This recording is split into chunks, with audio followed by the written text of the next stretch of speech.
Добро утро, почитувани гледачи, ново издание на емисијата Фактор здравје. Секако ви посакувам добре дојде и ве поканувам да не следите и ова утро од самиот почеток до самиот крај. Зборуваме за карцином на желудник, едно од посериозните заболувања на дигестивниот систем. Се развива полека, бавно, дава можеби некогаш симптоми или пак тие симптоми кои што ќе ги почувствуваме можеме да ги препишеме на некои други желудочни тегоби. Токму затоа е многу важно навреме да се посети лекар, да се рано открие оваа состојба доколку ја има, за да може потоа и да се одбере начинот на хируршки третман, бидејќи во тој случај прогнозата е многу подобра. На оваа тема утрово разговараме со доцент доктор Шенол Тахир, субспецијалист по дигестивна хирургија од Универзитетската клиника за хируршки болести Свети Наум Охридски Скопје. Добро утро, доктор Шенол, и добре ни дојдовте. Добро утро и добре најдов. Благодарам што ме поканивте, што најавте време да одвоите и за нас.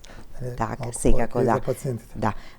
Ставаме акцент на хирургијата, односно хируршкиот третман на овој тип на карцином, но претходно секако мораме да кажеме што представува, колкава е зачестеноста во светски рамки и сите оние препораки кои што ќе значат навремено доаѓање на лекар, навремено препознавање на симптомите, за да не се случи овој карцином да биде во доцна фаза. Така.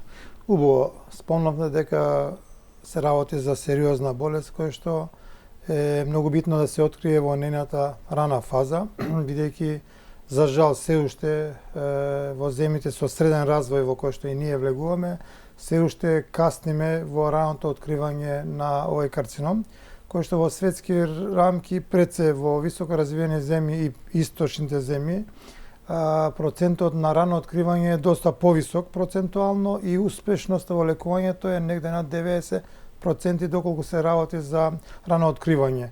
Инаку во светски рамки карциномот на желудникот е на 4-то место по број на случаеви, број на смртни случаеви во светски рамки и ние сме тука некаде, значи во таа констелација и во тие процентуални присутности. Инаку самата болест е, условно кажана, подмукла болест, нели, која што во раните стадиуми честопати и самите лекари, како и самите пациенти, симптоматологијата ја врзуваат за други желудочни тегоби, значи.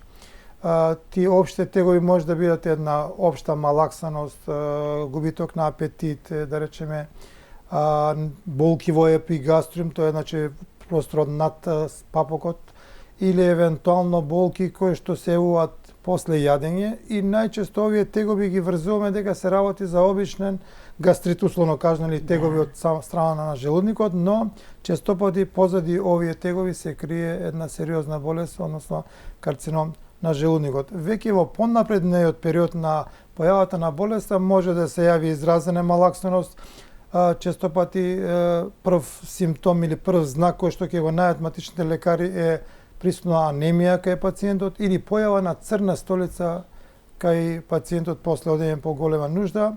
Тоа се знаци кои што веќе укажуваат дека нешто се работи во желудникот и прв момент е при појава на било која ова симптоматологија што ја спомнавме, битно е пациентите да се јават кај својот матичен лекар. Од друга страна, апелот и на Светска здравствена и сите лекарска фела дека многу се битни систематските прегледи. Значи пациентот да не чека да се појави некој симптом кој што врзува за некоја болест, туку систематски како што е предвидено и со закон на одреден период, нели дали тоа 6 месеци или барем годишно еднаш, сите пациенти да го поминат тој систематски преглед, пред се пак оние ризични групи, пред се зборам, ако збориме за карциномот на желудникот, појавата е некаде над 50 години, иако веќе таа возрастна категорија некако се намалува. Имаме случаи каде што и на 30 годишна возраст веќе имаме не толку можеби често, но сепак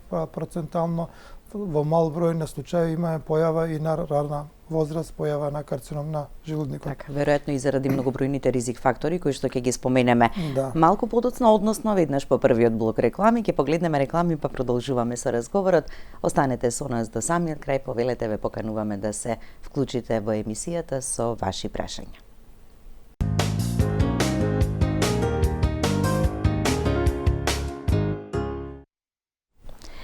со доцент доктор Шенол Тахир, субспецијалист по дигестивна хирургија од Универзитетската клиника за хируршки болести Свети Наум Охридски Скопје, зборуваме за карциномот на желудник. Причините и ризик факторите многубројни се веројатно, меѓутоа кои се оние најчестите и на кои најмногу да внимаваме? Па како гледаме согласно Светска здравствена, што пред се што е као најбитно условно кажано, иако не секогаш по тој редослед се појавува или причинското, но во секој случај на прво место се мисли дека присуство на долгогодишно присуство на Helicobacter pylori е еден од ризик факторите. Начинот на исхрана, пред се користењето на чадена, димена храна, конзервирана храна, храна која што содржи нитрати и нитрити, се рачуна дека се со висок ризик. Исто така пушењето за 2 пати го зголемува ризикот од нормално. Исто така начинот на живот, пред се гојазноста и неактивноста се рачунаат како ризик фактори. Од друга страна, некаде околу 10% се и наследните фактори, значи во фамилии каде што има појава на овој канцер, шансата за добивање и на другите членови е некаде врзано со 10%. Инаку, како што рековме, и реони на висока индустриализација, процентот е повисок. Значи, во Африка, каде што индустриализацијата е многу ниска, овој канцер е со многу ниски проценти. Инаку, како што рековме,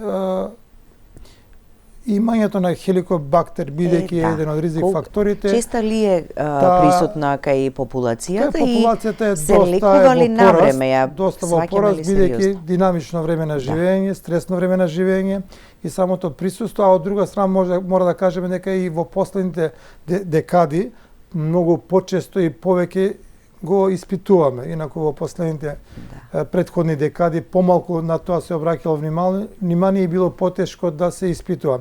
Хеликобактерот се знае дека може да се испита преку тест на дишењето, евентуално преку серум, преку крвта или евентуално преку измедот, каде што со точна дијагностика може да кажеме дали се работи за Helicobacter и евентуално може и по ендоскопски пат, кога се прави испитување на желудникот заради присуство на било која патологија, тоа се зема парче и за Helicobacter pylori.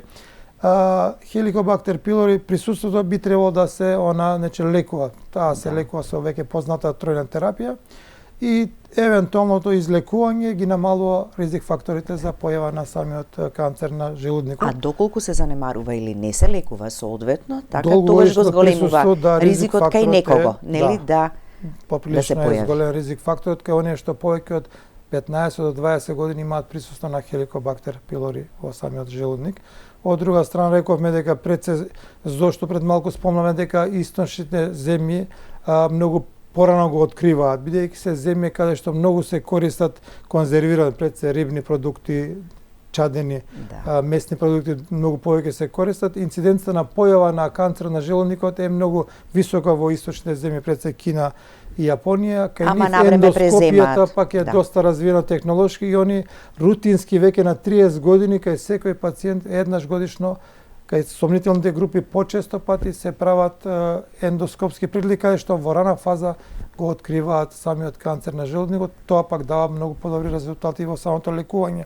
Инаку рековме дека битно е начинот на живот, начинот на исхрана.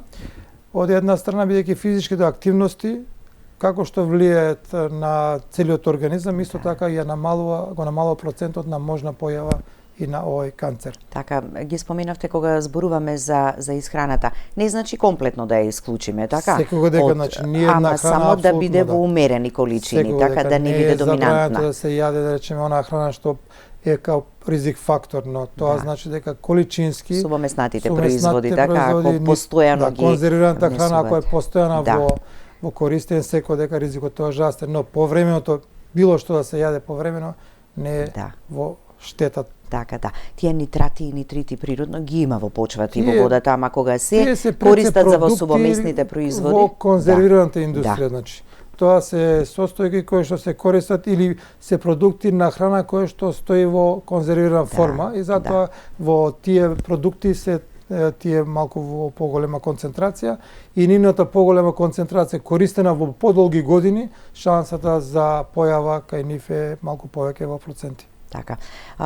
Хеликобактер пилори, хроничен гастритис, поврзани се тие едно со друго, така? Тип, значи, еден тип на гастритис знае да биде као причина, значи тој суперфицијалниот кој што го збориме, значи по латински, знае кај одредена популација и одреден тип на крвна група, а кај тие луѓе, значи процентот е малку повисок, но велам дека генерално на прво место доаѓа хеликобактерот и начинот преценна исхрана и секој дека физички активности си го земаат своето место во овие проценти на можна појава на овој канцер, но на прво место имањето на симптомите кои што пред малку ги спомнавме, повторно ќе ги пак да ги повториме, на прво место е значи нелагодност, надуеност или болка во епигастримот подлажичка како што вели народ, евентуално неможност на јадење соодветно како што претходно јал пациентот, да речеме, намалено можност за внесување на соодветна количина, немање на апетит, чувство на замор, малаксаност и евентуално при проверките ако се појави веќе и одредена анемија, слабокрвност, веќе се првите знаци кои што апелираат да се направат соодветни испитувања. Кои се тие први испитувања кои што би требало да се направат? А само сакам да ве прашам, кога споминавте темна столица, тоа е малку поразлично од она која ќе речеме крв во столицата, што е најчесто кај дебелото црево кога столица и светла столица, значи крвта која што би потекнувала од желудникот секогаш е црна столица, зошто бидејќи таа доаѓа во контакт со хлороводородна киселина која што е јака и ги уништува условно кажано составот на крвта, тоа се хемоглобинот, тој станува црн и во изметот имаме ние црна столица. Крварењето кое што било од долните партии на дигестивниот тракт ќе биде со друга боја, значи крв која што е јасно светла или темно светла, тоа значи дека таа крв не потекне од желудникот, тоа е таа разлика и затоа и кај лекар кога ќе се јавиме, они прашуваат стриктно дали и каква е бојата на крвта, согласно симптоматологијата да некаде не води од каде би потекнувала, условно кажано. Ама овие за тие алармантни симптоми кои што веднаш треба нели да штом ги имаме ни укажат да посетиме лекар. Симптоми треба да се посети лекар, он секако веднаш ќе ги направи првичните лабораториски исследувања и евентуално ќе се продолжи со исследувањето. На златен стандард за откривање на карцином на желудникот е ендоскопското гледање, значи инструментално ендоскопско гледање на желудникот, тоа е со оптички инструменти каде што визуелно веднаш се гледа слузницата и доколку има некаде сомнителна промена, од таа промена се земаат парчиња или биопсија за да се потврди дали се работи за некоја патологија од или здрава или евентуално се работи за патологија која што е бенигна или евентуално канцер на желудникот. Така, со таа гастроскопија така се откриваат и други промени кои што ги има во. И други промени кои што би ги имале евентуално на желудникот. Од друга страна, штом ова се направи, следни исследувања доколку се работи за сомнителна промена, следни исследувања се компјутерска томографија на таа регија и евентуално доколку е потребно магнет може да се направи на таа регија. Пред се овие снимањето од типот на компјутер или магнет се веќе кога веќе имаме потврда дека се работи за некоја болест и евентуално да видиме до кој степен е дојдена болеста, односно дали се работи за болест која што се уште е во желудникот или евентуално таа болест веќе ги поминала граница на желудникот и веќе имаме присуство во околината, дали е тоа во околните органи или во лимфните јазли или евентуално во другите органи. Самиот канцер на желудникот се шири на неколку начини. Првиот начин е со самото растење во самиот орган желудникот, или евентуално штом ќе ги помине, она почнува од слузницата, па потоа од сите слоеви што се на желудникот, може да ги помине сите слоеви, па да премине директно и во околните органи кои се во близина. Тука е панкреасот, тука е црниот дроб. Друг начин на ширење е преку лимфните јазли, значи она преку лимфне јазли, преку лимфен пат, метастатските клетки си одат на друго место. Преку лимфата, прво лимфата се собира во регионалните, во околните лимфни јазли, а потоа веќе одат во другите лимфни јазли кои што продолжуваат и се шират во другите органи. Другото ширење преку крвен пат, значи најчесто метастазите од карцином на желудникот се во црниот дроб. Следна фаза е веќе во белите дробови, евентуално и во други органи, евентуално на крај и во коски може да се јави, но тоа е се веќе во подоцнежните фази.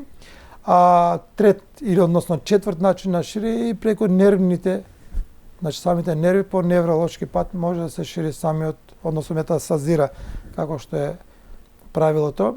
И затоа е битно ова ширење веќе е во, значи во покасните фази на самата болест, затоа е битно, како што рековме, таа да се открие во таа порана фаза, каде што и лекувањето, кое што ќе спомнеме, е многу поуспешно. Така, хируршкиот третман, односно операцијата, така, ако велиме, туморот е операбилен. Да. Што значи тоа? Том ендоскопски ние имаме потврда од биопсијата што сме ја земале дека се работи за одредена промена која што укажува дека се работи за карцином на желудникот. Сме ги направиле исследувањата од типот на компјутер или магнет да го видиме степенот до каде или стадиумот на самата болест радиолошки. Доколку се работи за порана фаза, тогаш на прво место доаѓа хируршкиот третман. Доколку се работи за средно или напреднат процес на канцер на желудникот, на прво место може да се започне со онколошкиот третман, за да се намали малку самата големина и евентуалното локално ширење или системско ширење на болеста, па во второ време доаѓа оперативниот третман. Во секој случај, оперативната техника, која што може да биде изведувана по класичен начин и може и по лапароскопски начин.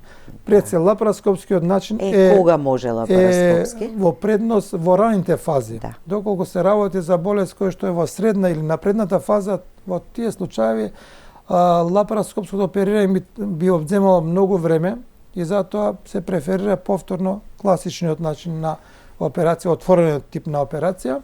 Самата операција, зависно од локализацијата на самиот канцер во кој дел на желудникот е сместен, може да се работи за делимично отстранување на желудникот заедно со околните лимфни јазли или евентуално отстранување на цел желудник. Или ќе прашаат и гледачите и евентуално граѓаните како ќе се отстрани дигестивен тракт. Делимичното отстранување на дел од желудникот, потоа на тој дел се носи заменски дел од тенкот од црево кој што ќе има улога на заменски дел од желудникот или евентуално заменски дел на цел желудник.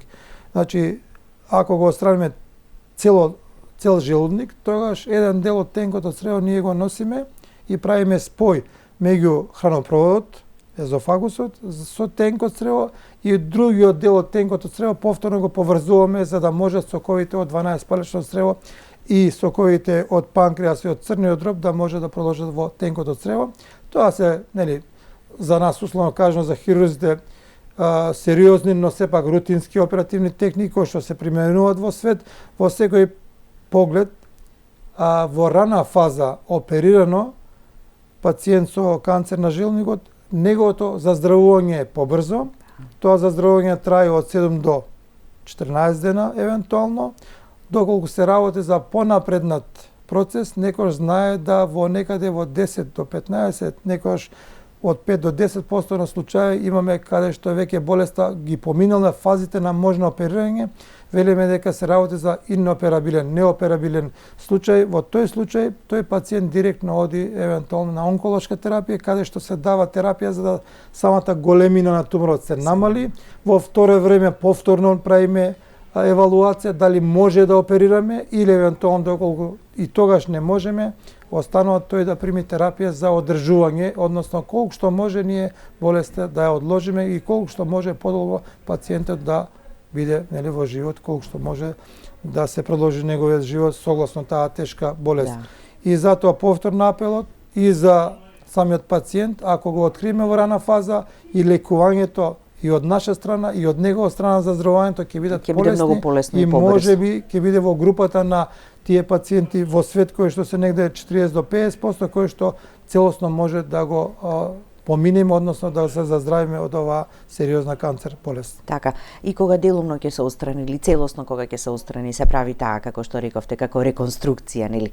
Квалитетот на живот, полека, постепено, Да, како се подобрува, што треба да внимаваат, што да менуваат, што да применат. Секако дека веднаш после оперативниот третман, тоа се условно кажано недели на заздравување. Во почетниот период, штом веќе почна да функционира дигестивниот трак, штом заздрават тие рани, условно кажано, тие споеви, пациентот првите недели е на течна кашеста исхрана, потоа почнува веќе полека да се враќа на нормална исхрана, со тоа што секако дека претходните оброци сега ќе бидат заменети количински со помали количини, а бројот на оброци ќе се зголемат. Ако претходно пациентот јал 3 пати дневно, сега ќе јаде 6 до 8 пати, со тоа количината ќе биде на секој оброк помала и он полека во период кога се отстранува цел желудник, период на адаптација некаде од 2 до 3 месеци, кога веќе пациентот ќе навикне на тој режим на исхрана и неговата килажа после тие 3 месеци полека ќе се враќа на некои нормални телесни тежини. Секако дека тој период, нели, треба упорност и треба волја од страна и на пациентот, секако дека и на персоналот, а исто така голема улога во сето овој период е и на фамилијата, нели, поддршката од сите страни е битна. Бидејќи треба да се внимава и каква храна ќе се внесува. Секако, а од друга страна, сите пациенти кои што се во среден и понапреднат стадиум на болеста и предоперативно една група од тие, но и другата група постоперативно ќе го поминат онколошкиот третман, каде што се врзани со дополнителна онколошка терапија, која што и таа е сериозна, условно кажа народно тешка терапија, која што пациентот треба да ја прими, да ја издржи. Од друга страна, за да може тоа да го издржи, и потребен е и јак, нели, издржлив организам кој што му треба соодветна исхрана. Затоа и во тој период и начинот и квалитетот на храна треба да соодейства согласно таа болест. Така. Ќе погледнеме уште еден блок реклами, па продолжуваме понатаму.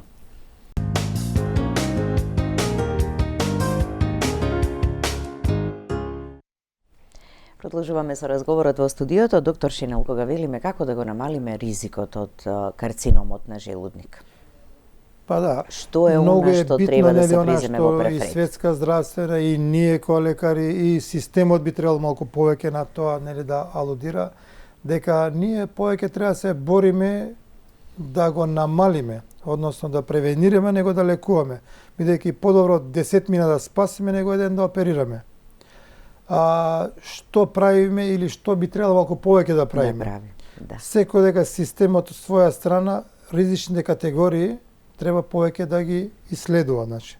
Односно, кои се ризични категории за оваа болест, значи. Пред се, секој пациент над 50 години кој што е имал или немал тегоби од оваа страна, мора да биде на листата за гастроскопија. Значи, во светот е златен стандард на гастроскопија, поготово за пациенти кои што имаат тегоби. А и за групата на пациенти каде што во фамилија, каде што наследност игра улога, исто така би требало.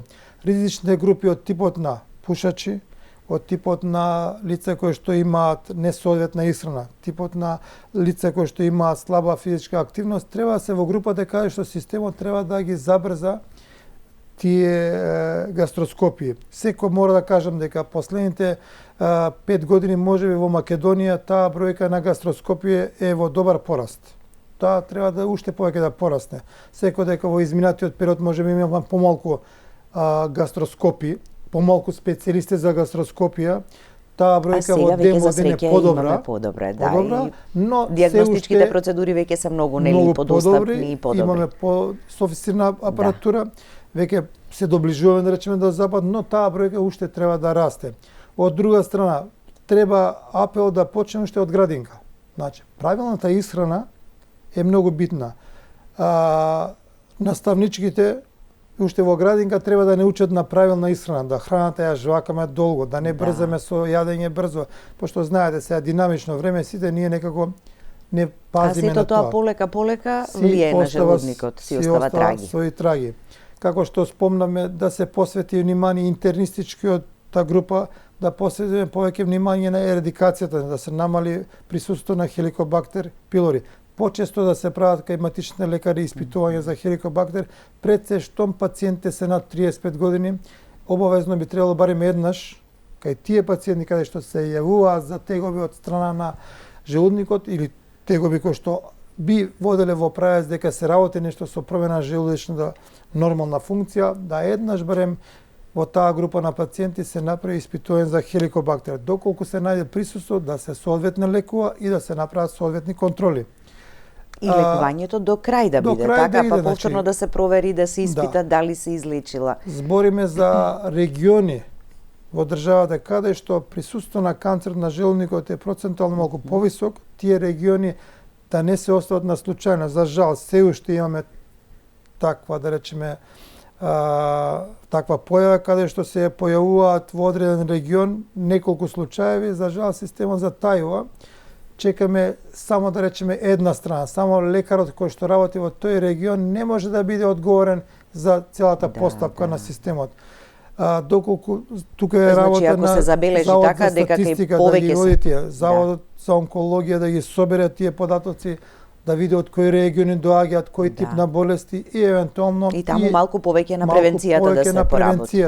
Со тој начин ние секој дека тоа бара можеби дополнителни финансиски средства, но трошејќи пари на превенцијата, ние ќе ги намалиме парите кои што би ги трошеле за една хируршка операција. Самата хируршка операција кошта многу повеќе за еден пациент, него евентуално ние да испитуваме 100 пациенти кои што би биле здрави, или во тие 100 пациенти ако најдеме двајца или еден пациент кој што е во ран стадиум, кој што ќе го на време оперираме и на време излечиме и тој ќе ни се врати во нашиот систем као здрав. Но доколку ние системот го запоставиме, превенцијата да правиме послабо, тогаш еден пациент да ни дојде во касна фаза, ние и тешко ќе оперираме, самото лекување, болничко и после болничко и онколошко ќе трае многу долго и на крај ние нема да дочекаме тој пациент да преживее 5 години. Што сме направиле? Системот потрошил многу повеќе пари и на крај и сме го изгубиле и самиот пациент пред време. Така. Дали ехо на желудник може да ни покаже првично нешто или тука може сомнеш да се јави кај лекарот па да го препрати на дополнителни како гастроскопија и ред други испитувања? Секое исследување, започнувајќи од еден клинички прелет кој што започнува со анамнеза, односно со разговор со пациентот, ќе ни даде првични информации. Самиот разговор за навиките на исхрана или одредени тегоби од страна на желудникот, кој што би ги чувствувал, а знаеме често да ги смириме, така на различен начин. Матичниот лекар ќе има веќе еден патолог што да прави. Да, во исследувањата една лабораторија ќе ни даде првични информации. Едно ехо исследување може да ни укаже дали се работи за некоја промена, иако ехото директно не може да открие карцином во рана фаза. Затоа што ехо, кога ќе види дека се работи за поголем тумор кој што може да сугерира дека се работи карцином на желудник, тоа е веќе во доста напредната фаза. Големината на ехо кој што може да ја видим е веќе негде најмала големина која што може со сигурност да ја утврди е негде сантим до 2 сантима. Тоа е веќе, ако имаме таа големина на тумор, тоа е веќе малку е напредната. Златен стандард за да води кон тоа, рекоме дека е гастроскопија, но првичните исследувања од типот на лабораторија и ехо, како што спомнам, и евентуално доколку се потребни и други исследувања од типот на компјутер магнет, ќе не водат до правата дијагноза. Целосна дијагноза треба кај секого, ако веќе вака генерално зборуваме, велиме да откриеме или да превенираме. 50 години по стандарди светски веќе треба да се размислува да се направи една гастроскопија, значи. Како и за колоноскопијата која што ја препорачувате. Исто така, со тоа што поготово пак кај ризичните групи.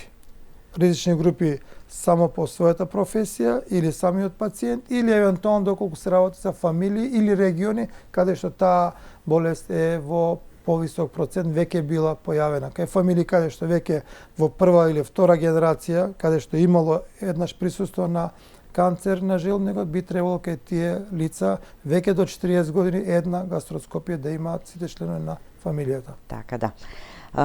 Желудникот, црниот дроб, другите органи во дигестивниот систем многу ни се подостапни, така, за да се прегледаат и да се видат. Панкреасот, што е, каква е состојбата со панкреасот? Ние, значи, желудникот, од друга страна, како што спомнате, ние подостапен, значи, веднаш под делот над папокот или под самиот папок и на клинички прегледи, ние самите често пати велиме дека си го осеќаме желудникот, дали не е препон, дали е надуен, отприлика, но дел од другите органи кои што се во околината на желудникот не така можеме лесно да ги откриеме. Едно од тие органи е панкреасот кој што се наоѓа веднаш позади желудникот, затоа се и така вика, нели, позади желудечна жлезда.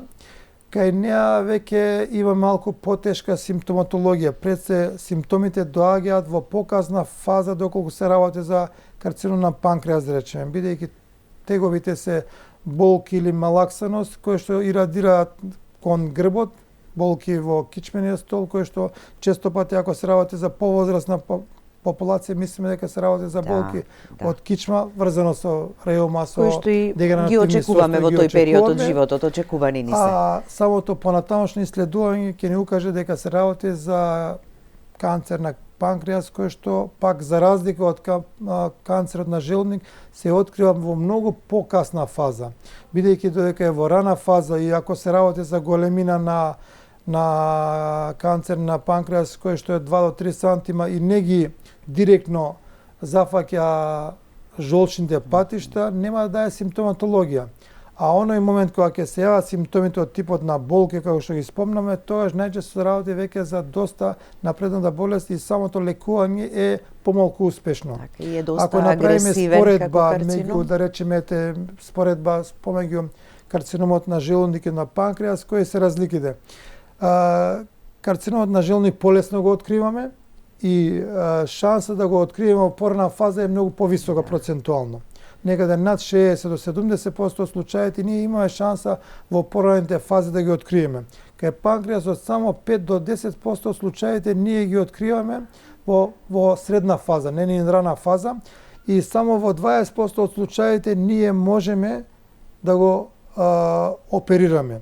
Во најчесто над 80% од случаите кај панкреасот доаѓаат во касна фаза, кога веќе лекувањето е, условно кажа, не е куративно. Ние евентуално и самата оперативна интервенција е само заради ублажување, да речеме, пред се на болките или да се оттрне обструкцијата која што го прави туморот на билиарните или на дигестивниот систем.